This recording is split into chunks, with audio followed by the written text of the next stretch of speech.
గత అసెంబ్లీ ఎన్నికల ప్రచారంలో రాష్ట్రానికి వచ్చిన కాంగ్రెస్ పార్టీ ఢిల్లీ పెద్దలు చేసిన 42% బీసీ డిక్లరేషన్ ఏమైందని బీఆర్ఎస్ మండల పార్టీ అధ్యక్షులు రమణగౌడ్ మండిపడ్డారు. మాజీ ఎంపీపీ కల్లూరి హరికృష్ణ, మండల పార్టీ ప్రధాన కార్యదర్శి రాజశేఖర్ గౌడ్ మండల బీసీ నాయకులతో కలిసి మంగళవారం విలేకరుల సమావేశం నిర్వహించారు. ఈ సందర్భంగా రమణగౌడ్ మాట్లాడుతూ కాంగ్రెస్ పార్టీ అధికారంలోకి రాగానే బీసీ డిక్లరేషన్ చేయకుంటే రాళ్లతో కొట్టండని కామారెడ్డిలో ఢిల్లీ పెద్దలు చెప్పింది ఎందుకు అమలు చేయలేదని అని ప్రశ్నించారు. ఇప్పుడు అసెంబ్లీలో ప్రవేశపెట్టిన రాష్ట్ర బడ్జెట్లో బీసీ సమాజానికి రేవంత్ రెడ్డి సర్కార్ ₹1 కేటాయించకపోవడం దారుణమని, కాంగ్రెస్ సర్కార్ చేస్తున్న మోసాలను బీసీ మేధావులు ఒకసారి ఆలోచించాలని ఆయన సూచించారు. దేశాన్ని గతంలో 50 సంవత్సరాలు పరిపాలించిన కాంగ్రెస్ పార్టీ బీసీలకు చేసిందేమీ లేదని, 42% రిజర్వేషన్ అమలు తర్వాతే ఎంపీటీసీ, జడ్పీటీసీ ఎన్నికలు నిర్వహించారని, లేదంటే బీసీ సమాజం అంతా ఏకతాటిపైకి వచ్చి రేవంత్ రెడ్డి సర్కార్పై తిరుగుబాటు చేయడం తథ్యమని ఆయన హెచ్చరించారు. మాజీ ఎంపీపీ కల్లూరి హరికృష్ణ మాట్లాడుతూ అధికారంలోకి వచ్చిన తర్వాత కాంగ్రెస్ సర్కార్ బీసీలకు 42% విషయం మర్చిపోయిందని, గత అసెంబ్లీ ఎన్నికల్లో మాదిరిగానే సర్పంచ్, మున్సిపల్ ఎన్నికల్లో కూడా బీసీలను కాంగ్రెస్ సర్కార్ మోసం చేసిందని ఆయన మండిపడ్డారు. బీసీ మంత్రి, బీసీ నుండే పీసీసీ అధ్యక్షులు ఉన్నా గానీ బీసీ రిజర్వేషన్ గురించి పట్టించుకోకుండా ఢిల్లీకి సర్కార్ పెద్దలకు ఒడిగించడానికి సరిపోయారని ఆయన ఎద్దేవా చేశారు.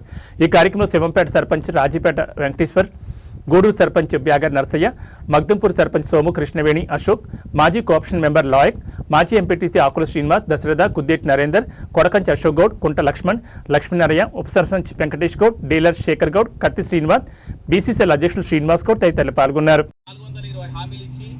దొడ్డిదారిన అధికారాన్ని చేపట్టుకున్న ఈ కాంగ్రెస్ ప్రభుత్వానికి వ్యతిరేకంగా బీసీలను ఏ విధంగా మోసం చేస్తున్నది అనే విషయాలు ప్రజలకు తెలియాలని ఈ శివంపేట మండల కేంద్రంలో ఇక్కడ సర్పంచులు, ఎంపీటీసీలు, వివిధ పార్టీ అనుబంధ సంస్థ అధ్యక్షులు, కార్యదర్శులు, సీనియర్ నాయకులు, ముఖ్యంగా ఇక్కడికి వచ్చిన ఎంపీపీ అధ్యక్షులు కల్లూరి హరికృష్ణ గారు, శివంపేట సర్పంచ్ రాజపేట వెంకటేష్ గారు, మగ్దుంపూర్ సర్పంచ్ అశోక్ గారు, గూడూరు సర్పంచ్ బ్యాగర్ నర్సయ్య గారు, కోఆప్షన్ మెంబర్ లాయక్ గారు, లక్ష్మణ్ గారు, విష్ణువర్ధన్ రెడ్డి గారు, మన దశరథ్ గారు, నరేందర్ గారు, ఇంకా మాజీ ఎంపీటీసీ శ్రీనివాస్ గారు, ఉదాహరణ లక్ష్మీనరసయ్య గారు, రాజశేఖర్ గారు, మాజీ సర్పంచ్ అశోక్ గారు, రామచందర్ గారు, మిగతా అందరు సీనియర్ నాయకులు, కోఆప్షన్ సభ్యులు లాయక్ గారు, మిగతా అందరి పేరు పేరున అందరికీ ఇక్కడ వారి సమక్షంలో, అందరి సమక్షంలో ఇక్కడ విలేకరుల సమావేశం నిర్వహించడం జరుగుతుంది. అయ్యా, ఒక్కసారి ఆలోచన చేయాలి బీసీ సమాజం. ఎందుకంటే కామారెడ్డి బీసీ డిక్లరేషన్లో స్వయంగా ఢిల్లీ పెద్దలు వచ్చి మేము తెలంగాణ బీసీలకు న్యాయం చేస్తాం, 42% రిజర్వేషన్ ఇస్తాం, ఇవ్వకపోతే ప్రజలు బీసీ సమాజం మనం రాళ్లతో కొట్టనని ఇదే రాహుల్ గాంధీ సమక్షంలో ఇదే రేవంత్ రెడ్డి గారు చెప్పి అధికారంలోకి వచ్చి ఈరోజు బడ్జెట్లో బీసీలకు ₹1 కూడా పెట్టకుండా బీసీలను దగా మోసం చేసి పచ్చి మోసం చేసిన ఈ రేవంత్ రెడ్డి గారిని బీసీ సమాజం ఎన్నడూ కూడా క్షమించదని సందర్భంగా మేము తెలియజేస్తున్నాం. ఎందుకంటే ఒక్కసారి ఆలోచించండి బీసీ మేధావులారా, ఈ రాష్ట్రంలో ఉన్న బీసీ నాయకులారా, ఏమని చెప్పిండు రేవంత్ రెడ్డి? మేమంటలేము 42% రిజర్వేషన్ ఇవ్వకపోతే ఏదంటే అది సిద్ధం ఉన్నాను. ఇచ్చిండ ఎలక్షన్స్ అయిపోయాయి, సర్పంచ్ ఎలక్షన్స్ అయిపోయాయి, మున్సిపల్ ఎలక్షన్స్ అయిపోయాయి, అన్ని ఎలక్షన్లలో బీసీల నాయకత్వానికి ఎదురుదెబ్బ జరిగింది, బీసీ సమాజానికి ఎదురుదెబ్బ జరిగింది. అందరూ కూడా ఈ యొక్క బీసీలను ఏ విధంగా అనుగదొక్కాలి, ఏ విధంగా మోసం చేయాలి, ఇయ్య శాత కాకపోతే చెప్పినాక ఎందుకు ఇయ్యలేదని ఈ సందర్భంగా మేము ప్రశ్నిస్తున్నాం.